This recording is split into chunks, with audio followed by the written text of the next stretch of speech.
Good afternoon, students. Today we are going to discuss or will revise the concept of gravitation. Now, as we all know, this whole universe is existing because of some force of attraction between the two mass bodies, and that concept of force will be because of this concept of gravitation. Now, what is the meaning of gravitation? So we can say one thing: it is the process through which when earth exerts some force on any body which is present on the surface of earth, or maybe at a certain height, or maybe below the certain height, that process will be called as gravitation. The very first concept in this we are going to discuss, that is called universal law of gravitation. Now, in universal law of gravitation, what we are going to discuss, that is also called Newton's law of gravitation. Newton ने इस law में हमें ये बताया कि अगर दो bodies हैं, जैसे हम मान लेते हैं कि let us consider these are the two bodies and this body is having mass say m1 and this body is having mass m2. These two are separated by certain distance, let us say r. Then this mass m1 is attracted by some force. Let us say it will attract this m2 will attract this m1 to this side, and m1 will attract this m2 in this way by some force of attraction. So this Newton says that this force of attraction between these two mass bodies is directly proportional to the product of their masses, that is m1 into m2, and it is inversely proportional to square of the distance of separation between the two bodies. Okay. If we combine these two forces expressions, then we will be getting F is directly proportional to m1 into m2 divided by r square. When we remove this proportionality sign, we will be getting F is equals to G into m1 into m2 divided by r square. Now here we have to understand one thing, that this F is force which is measured in Newton. G is gravitational constant, m1 is mass of one body, m2 is the mass of another body, and r is the distance of separation between the two bodies. Here this G, we will see units and dimension of G. Now G we can obtain from this expression. G will be equal to F into r square divided by m1 into m2. Now as we know, F is measured in what? Newton, and distance is measured in what? Meters, so it will be meter square, and this masses are measured in kg, so this will be kg square. So this is the unit of G, Newton meter square per kg square. Now we'll write the dimension of G. Right, now as we know, G is measured in Newton meter square per kg square. Newton is force, and force is kg meter per second square. So G will be kg meter per second square. In place of n, I am putting these values, meter square per kg square. So we got here G is kg meter cube per second square. 1 kg from numerator and 1 kg from denominator get cancelled, and we are getting kg inverse meter cube second minus 2. So dimension of G will be, it is m minus 1 L3 t minus 2. This is the dimension of G. Now it was experimentally observed, and Newton got the value of, after experimental observation, the G value will be equal to 6.67 into 10 to the power minus 11. What is the unit? Newton meter square per kg square. This is the value of G.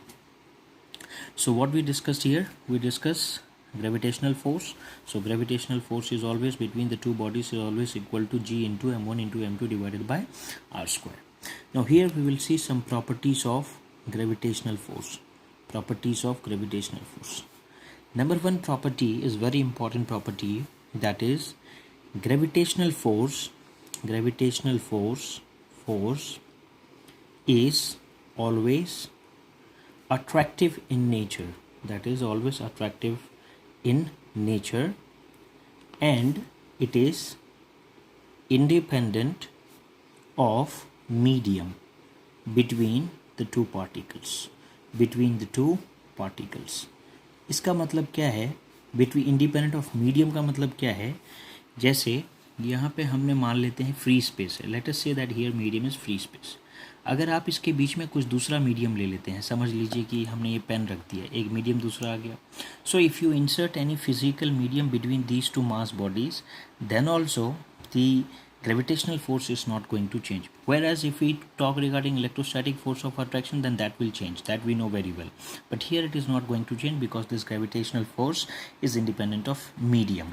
Okay, and it is always attractive. आपने कभी भी नहीं देखा होगा कि आपको अर्थ कभी भी रिपेल करेगा. अर्थ आपको हमेशा अपने तरफ खींचता है. इसका मतलब होता है कि gravitational force is always attractive in nature as well as it is independent of medium. Second point जो हमें देखना है वो ये है कि अगर आपने ये दो पार्टिकल्स के बीच में if you inserted any another third particle और if you absent the third particle, then also we can say gravitational force between the two particles is independent of the presence or absence of any third particle between the two. So इससे हम क्या कह सकते हैं कि gravitational force follows superposition principle. कौन सा position? Superposition principle. Superposition principle क्या होता है? What is superposition principle? It is very simple. इसका मतलब होता है what it states. Listen, it states that if at any point in a free space n number of things are arriving, then the resultant at that point is always equal to either algebraic sum of individual quantities or the vector sum of all individual quantities. Okay, बोले तो क्या इसका मतलब ये हुआ कि मान लेते हैं कि किसी भी जगह पर फ्री स्पेस में ये एक जगह है, ठीक है, हम मानते हैं कि यहाँ पर एक मास m है. उसी तरीके से लेट अस से यहाँ पे एक मास m1 है, यहाँ पे एक मास m2 है, यहाँ पे एक मास m3 है. तो अगर हम इस मास को इनके जगह पे रखें तो what we can see that these all particular masses will give some force on this mass m. Okay, so net force at this particular point is equal to the force experienced between these two and between these two. Let us say the force between these two is f इसको हम नाम देते हैं O. So this is FO1 and it is attractive, so attractive. Then this is what?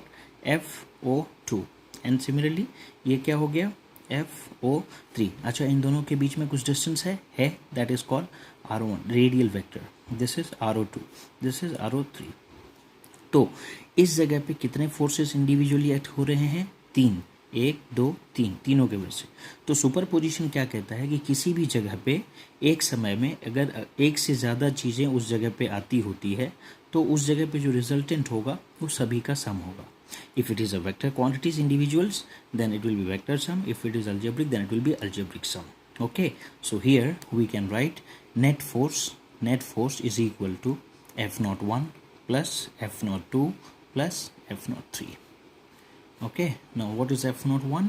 इस तरीके से we have the formula. So what is this general formula? So we can write here G into M into M1 by R01 का square plus G into M into M2 divided by R02 का square plus G M M3 plus R03 का square plus dot plus G M Mn by R0 n का square. Now in vector form, if you want to write, then in place of this you can write unit vectors also, R01 cap, R02 cap plus dot like this. So what is common in all the terms? It is Gm. What is inside the bracket? M1 by R01 square into R01 cap plus M2 by R02 square into R02 cap plus dot n number of particles if there are, then we can write like this R0 n like. So as we can see, this is algebraic summation, so we can replace this summation of mi, okay, by ROI. Why ROI? Because O is fixed. Okay, so ROI का cap. So where this is square, so ROI will go from, I goes from 1 to n. So this is called superposition principle, and in this way we can say that the gravitational force always follows the principle of superposition. Next point क्या ध्यान रखना है कि gravitational force जो होता है वो nature में कंजर्वेटिव होता है. Gravitational force, third point, it is conservative in nature. Conservative in nature, ठीक है. What is the meaning of conservative? Conservative means what? The force और the work done by such type of force is independent of the path followed by the path followed in the process. So conservative means it is independent of path. Work is independent of path. That is called conservative in nature. चौथा चीज़ क्या ध्यान रखना है कि gravitational force जो हमने अभी पढ़ा, the what we learn now is applicable for point bodies. Which bodies? Point bodies. For point bodies. Now sometimes what we have, sometimes we have spherical bodies. So for spherical bodies we treat spherical bodies as point bodies. Okay, I hope till here you all understood. Now we will see one problem which is based on this concept only. Let us say the problem is we have a mass capital M. Okay, so we have mass capital M and we need to split this mass into two masses. Let us say the one mass is small m and another mass is capital M minus small m. मतलब हमारे पास एक capital M था, हमने इसे दो part में split किया. आप ऐसे समझिए, इसको M1 ले लिए और इसको M2 ले लिए, ठीक है.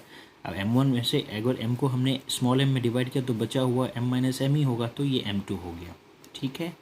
तो question is, okay, we splitted this capital M into two parts, small m and capital M minus small m. Okay, and we placed these two masses at a certain distance. Let us say we placed M1 and M2 at a certain distance of, say, it is R. Then the question is, what should be the ratio of small m by capital M?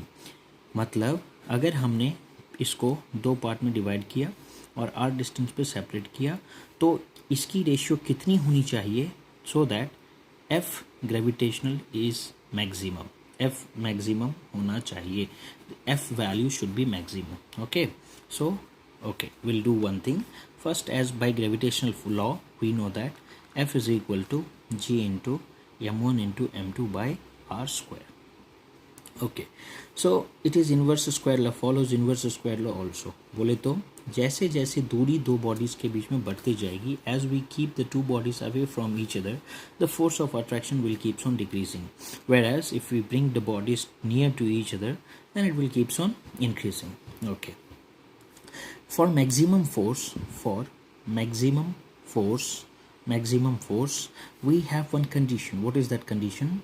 df by dm. You divided into the small m ना, so जैसे जैसे force की value with respect to small m is going to be 0, approaches to 0, the force will keeps to be maximum. So we have f value, so d by dm of g into m1 m2 by r square is equal to 0. Now here beta, one thing we have to understand, this m1 and m2 we are differentiating with respect to small m. So small m value we have, it is m1 is small m and this is, so we will substitute d by dm of g into small m, m1 is small m, and this is m minus m by r square equal to 0. Now here this we are differentiating with respect to m, so this r will be constant, so this you can take it outside and this becomes 0. So you will be getting d by dm of g m square, because this is this is small m into capital M minus g m square is equals to 0. Now differentiate it. Now as we are differentiating with respect to small m, so this capital M and g will come outside, so g into capital M, d by d